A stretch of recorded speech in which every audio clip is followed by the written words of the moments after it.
दोस्तों, एक कहावत है कि मिठाई को, पैसे को, औरत को और खाने को अगर आपने ऐसे ही खुला चौराहे पर रख दिया तो कोई भी आकर उन्हें चट कर सकता है। दोस्तों, आज की कहानी में कुछ ऐसा ही होता है। दरअसल यहाँ पे एक औरत होती है जो कि अपना चरम सुख लेने के लिए एक ऐसी जुगाड़ लगाती है कि जिसमें एक हत्या हो जाती है।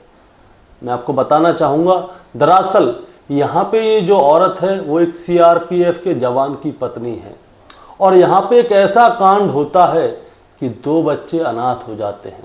दोस्तों, कहानी पूरी सुनने से पहले मैं आपसे बस यही कहना चाहूँगा कि अगर आप हमारे चैनल पर नए हैं तो चैनल को सब्सक्राइब जरूर कर दीजिएगा ताकि रोज़ाना शाम को 8 बजे मैं आपके लिए एक सच्ची घटना की कहानी लेकर आ सकूँ। नमस्कार दोस्तों, मैं गौरव शर्मा और आप देख रहे हैं गौरव शर्मा सफ़र। दोस्तों, आज की जो सच्ची घटना मैं आपको सुनाने जा रहा हूँ, ये सच्ची घटना है उत्तर प्रदेश के फर्रुखाबाद की। और फर्रुखाबाद में ही एक गांव होता है जहाँ पे कि एक देवकरण दिवाकर नाम का एक शख्स होता है। उसकी पत्नी का नाम मालती है, उसकी एक बेटी है, इसका नाम रमा है, और इसका एक बेटा है जिसका नाम राहुल है। अब जो रमा और राहुल जो होते हैं वो पढ़ने लिखने में वो बहुत ज़्यादा होशियार होते हैं। जो इनकी बेटी रमा होती है उसका सपना था कि वो एक सरकारी टीचर बने और इसी के लिए वो पूरी मेहनत भी कर रही थी। लेकिन दिन ब दिन जो है रमा की उम्र भी बढ़ती जाती है। अब जब वो शादी के योग्य हो जाती है तो रमा के माता पिता उससे कहते हैं कि अब ये शादी के योग्य है तो इसके लिए लड़का देखना शुरू कर दो। अब रमा कहती है कि मम्मी पापा, मैं टीचर बनना चाहती हूँ, पहले मैं टीचर बन जाऊँ, उसके बाद में आप मेरी शादी करा दीजिएगा। लेकिन जो रमा के माता पिता होते हैं वो उससे कहते हैं कि नहीं बेटा, अब तुम्हारी उम्र ज़्यादा हो चुकी है और अब तुम शादी लायक भी हो। दरअसल दोस्तों, होता क्या है, गांव मोहल्ले में क्या होता है, जब कोई लड़की शादी की उम्र से थोड़ी बड़ी होने लगती है तो गांव के लोग क्या होते हैं, ताने मारना शुरू कर देते हैं। उसके माता पिता कहते हैं कि बेटा रमा, तुम ऐसा करो, तुम शादी कर लो, हम तुम्हारे ससुराल वालों से कह देंगे कि हमारी बेटी को सरकारी टीचर बनना है और वो आगे भी पढ़ना चाहती है। जिस घर के लोग इस चीज़ के लिए मान जाएंगे हम उसी घर में तुम्हारी शादी करेंगे। अब ये वाली बात होती है तो रमा तैयार हो जाती है। अब रमा के लिए एक लड़का देखा जाता है जिसका नाम होता है दिनेश और वो सीआरपीएफ में पोस्टेड होता है श्रीनगर में। अब दोस्तों, रमा के लिए लड़का ढूंढ लिया गया है। अब इन लोगों की शादी की तैयारी होती है और जनवरी 2006 में इन दोनों की धूमधाम से शादी भी की जाती है। अब दोस्तों, होता क्या है, रमा की शादी हो जाती है और वो अपने ससुराल आ जाती है और अब रमा दोबारा से सरकारी टीचर बनने की तैयारी करना शुरू कर देती है। वो दोबारा से पढ़ाई करना शुरू कर देती है और एक दिन ऐसा आता है कि रमा की पढ़ाई लिखाई ख़त्म हो जाती है और उसके बाद वो सरकारी टीचर बनने के लिए आवेदन करती है। और आप दोस्तों चाहो तो उसकी ये किस्मत मानो या फिर उसकी मेहनत मानो, उसकी सरकारी टीचर में पोस्टिंग हो जाती है, यानी कि उसकी सरकारी टीचर के लिए भर्ती हो जाती है। अब जैसे ही रमा के पास सरकारी टीचर का कॉल लेटर आता है तो उसके माता पिता, उसके ससुराल के सास ससुर और उसके पति ये बहुत ज़्यादा खुश होते हैं कि हमारी बेटी ने इतनी मेहनत की, इतनी पढ़ाई लिखाई की, आखिरकार हमारी बेटी सरकारी टीचर बन ही गई। और अब दोस्तों उसकी सरकारी नौकरी लग जाती है। लेकिन जो उसकी भर्ती होती है वो होती है फर्रुखाबाद में, यानी कि उसके मायके के घर के पास और ससुराल से दूर। अब वो डेली अप डाउन कैसे करे, इसीलिए वो क्या करती है, अपने मायके में आकर रहने लगती है। अब अपने मायके में आकर रहने लगती है तो इधर से क्या होता है, दिनेश हर 15-20 दिन में आता है छुट्टी लेकर और 2 या 3 दिन अपनी पत्नी से मिलता है और वापस चला जाता है। अब ऐसे ही समय बीतने लगता है। अब समय बीतने लगता है तो क्या होता है दोस्तों, दिनेश को अंदर से बहुत बुरा लगता है कि उसकी पत्नी अपने मायके में रह रही है, ससुराल में नहीं रह रही और उसको आने जाने में बड़ी परेशानी होती है। तो वो क्या करता है, दिनेश फर्रुखाबाद में ही जिस स्कूल में जो उसकी पत्नी रमा पढ़ाती थी उसके नज़दीक में ही एक ज़मीन खरीदता है और ज़मीन खरीदने के बाद उस पर एक बहुत अच्छा सा घर बनाता है। घर बनाने के बाद अब क्या होता है, उसकी पत्नी जो रमा होती है वो अपने घर में ही रहा करती है। अब थोड़ा समय बीतता है तो रमा के 2 बच्चे हो जाते हैं।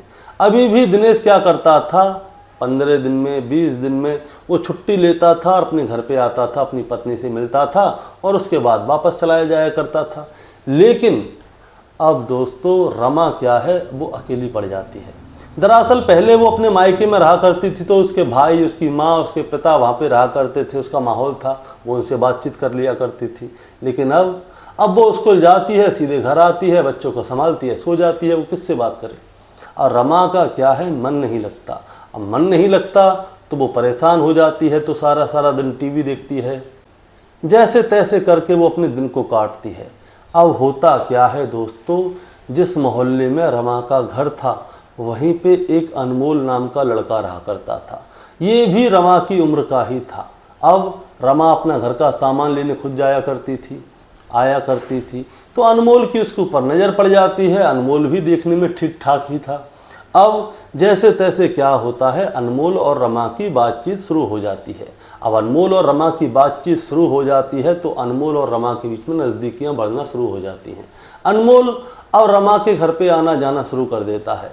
अब आना जाना शुरू कर देता है तो एक दिन क्या होता है, रमा का जो बच्चे होते हैं वो दूसरे स्कूल में थे और रमा जो होती है वो दूसरे स्कूल में पढ़ाती है।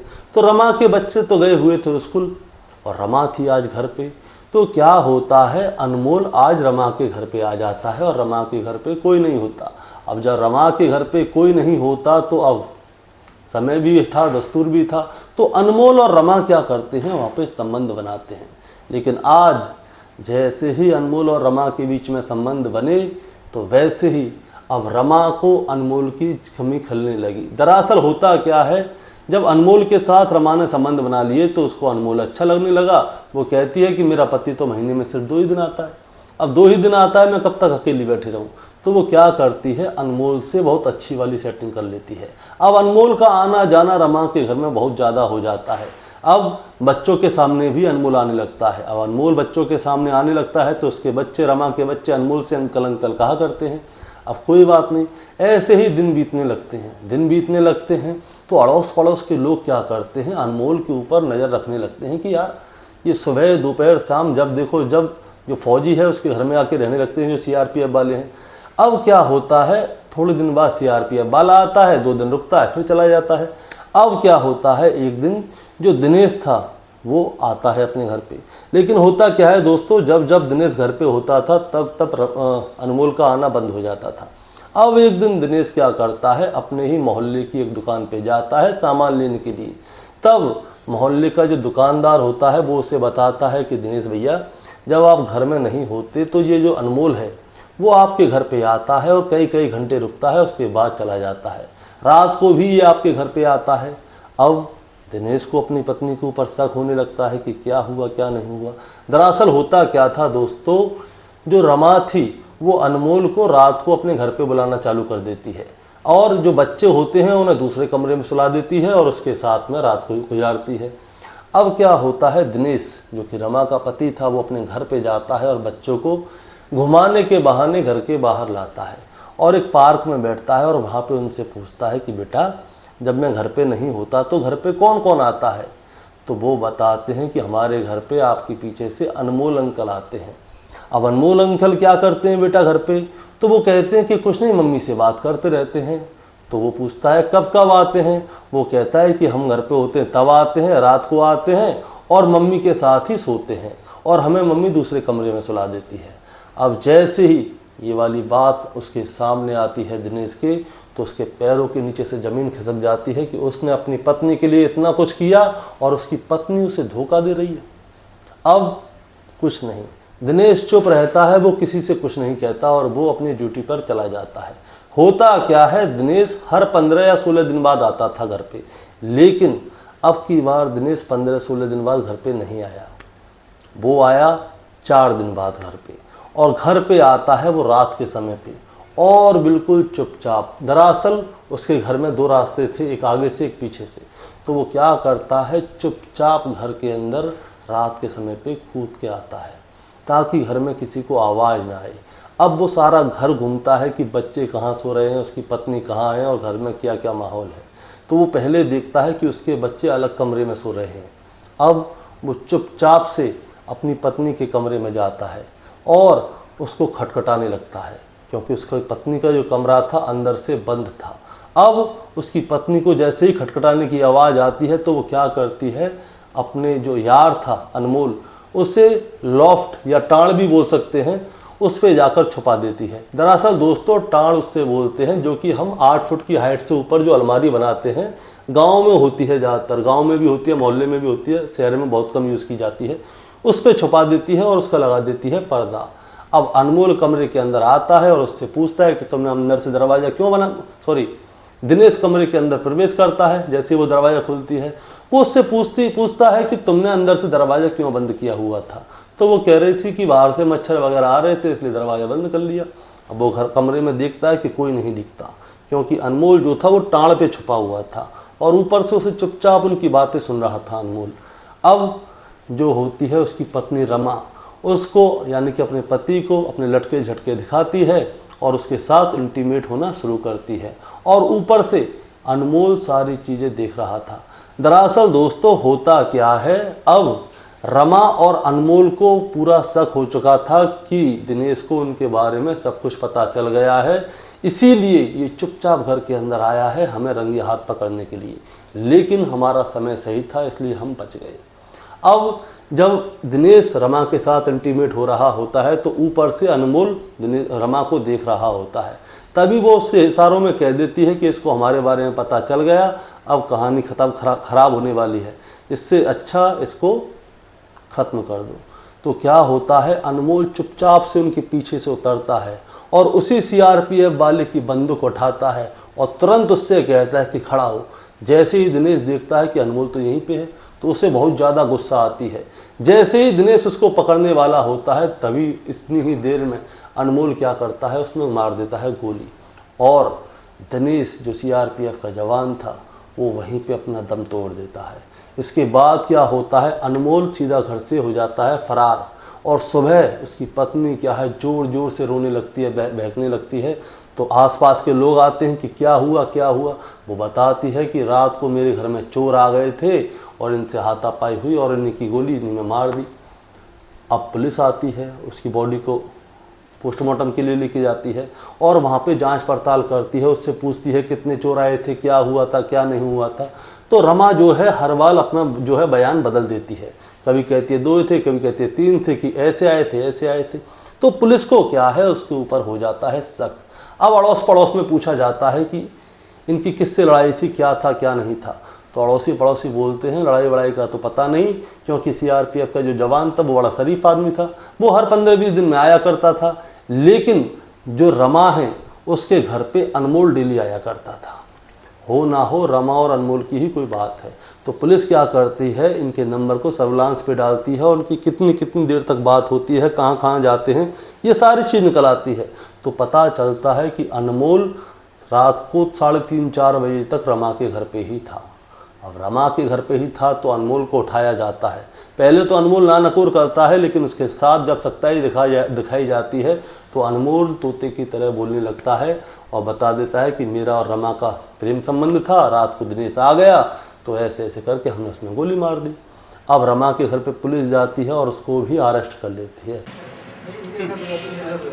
हस्बैंड रात को 1 बजे आए बिना बताए और जोर से बोलो। बोल अचानक उन्होंने फ़ोन किया, हमें कहा गेट खोलो। हमने कहा कहाँ हो गया, बाहर आए। हमने कहा अच्छा, बिना बताए आ गए। गेट खोला, जब अंदर आए उन्हें अमोल ये कौन है ये? वो मामा की लड़की का चचेरा देवर। जलाया कैसे? और दोस्तों इनके खिलाफ चार्जशीट दायर करके इनको जेल भेज दिया गया है। लेकिन इस कहानी में हमें क्या सीखने के लिए मिला दोस्तों? दरअसल दोस्तों मैं आपको बस एक ही बात कहना चाहूँगा कि अवैध संबंध सिर्फ अवैध ही होते हैं। हमें शुरुआत में बड़ा मज़ा आता है कि संबंध बनाने में बहुत मज़ा आता है लोगों को, लेकिन क्या है वो समय आंखों पे पट्टी बांध लेते हैं, वो बात की भूल जाते हैं कि बाद में क्या होगा। बाद में अंजाम ऐसा आता है, औरत ने अपनी खुशी के लिए अपने पति की हत्या करवा दी, उसके आशिक ने हत्या कर भी दी। अब क्या हुआ, इस औरत को और आदमी इसके आशिक को खुशी मिली? नहीं, ये जेल में रहेंगे और अलग अलग रहेंगे। लेकिन इनका खामियाजा किसको भोगना पड़ा? इनके 2 बच्चों को, क्योंकि उनका बाप तो मर चुका है और माँ जेल में चली गई है। अब इनको पालेगा कौन? इनकी दादी दादा नानी नाना। अब जो भी है दोस्तों आपका क्या कहना है इस कहानी के बारे में, आप ज़रा हमें कमेंट में ज़रूर बताएं। चैनल पे नए हैं तो सब्सक्राइब करके जाएं, ताकि रोज़ाना शाम को 8 बजे हम आपके लिए एक सच्ची घटना पर आधारित कहानी लेकर आ सकें। नमस्कार।